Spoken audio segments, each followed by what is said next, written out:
o SGC ay maraming naitutulong dito sa school.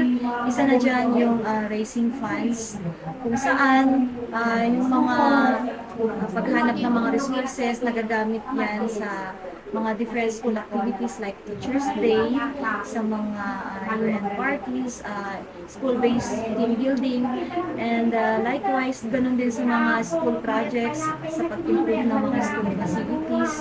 So, nakakatulong po sila. And then, ganun din po sa aming reading program. Katuwang din po ng SGC, ang SGC sa pagpapabasa po sa mga learners. And ganun din po sa aming gulayan sa paaralan.